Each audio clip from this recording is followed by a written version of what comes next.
বুধবার রাতে বাবার ছেলে মিলে গিয়েছে বাজারে। পরের দিন যেহেতু বৃহস্পতিবার আমি বলেছিলাম যে একটু ফুল নিয়ে আসতে, তো সেই জন্য ওর বাবা তো একটু চিকেন আনবে, সেই জন্য ধরতে পারবে না, রাজাকে নিয়ে গেছে। এখানে চিকু আর আলু এখনও চিনতে একটু অসুবিধা হয়ে যায়, তো ছেলে বললো নানা মা এটা চিকু এনেছে, তো ভাবলাম মন্দিরে কিছুটা রেখে দেবো, বাকিটা বের করে নেয়। পরের দিন বৃহস্পতিবারে ফুল বেলপাতা নিয়ে এসেছে, আম পাতাটা পাওয়া যায়নি, তো সেজন্য আনিনি। এদিকে চিকেনটার জন্যই গিয়েছে। পরের দিন বৃহস্পতিবার, সেজন্য রান্না করবো না, তো বুধবার রাতে কিন্তু চিকেনটা নিয়ে এসছে, তো অর্ধেক এখন বানাবো আর বাকিটা ফ্রিজে তুলে রেখে দেবো, পরে বানাবো। আবার আমার জন্য একটু পনিরও এনেছে। পরের দিন বৃহস্পতিবার, ওপর আমি চিকেন খাই না, সেজন্য পনির এনেছে, কিন্তু আমারটা বানাবো না। আমার পনিরের দুটো বাটি আছে, কম আনলে আমি এটার মধ্যে রাখি, যখন বেশি পরিমাণ আনে তখন অন্য একটা বাটি আছে। যেহেতু পনিরটার মধ্যে মাঝে মধ্যে অ্যাভেলেবেল থাকে, সেজন্য দুটো বাটির ব্যবস্থা করে ঘরের মধ্যে রেখেছি, যেন ভালো থাকে, কিছুটা দিন তাজা থাকে।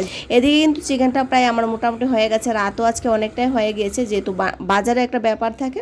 তো এদিকে চিকেনটা করবে আমি একদম কষা কষা, কিন্তু লাস্টে গরম মশলা দিয়ে একটু শুকিয়ে নিচ্ছি। এদিকে আমার আইসক্রিমটাও খেয়ে নিই, সবাই খেয়ে নিয়েছে, বাকি আমারটাই ছিল, ভেবেই রেখেছি যে রান্না করতে করতে গরম লাগবে তখনই খেয়ে নেব, তো সেটাই হয়েছে। আর এদিকে রান্নাবান্না কমপ্লিট করে ওদেরকে রাতের খাবারটা লাগিয়ে দিয়েছি। দেখা হচ্ছে আরেকটা মিনি ব্লগে।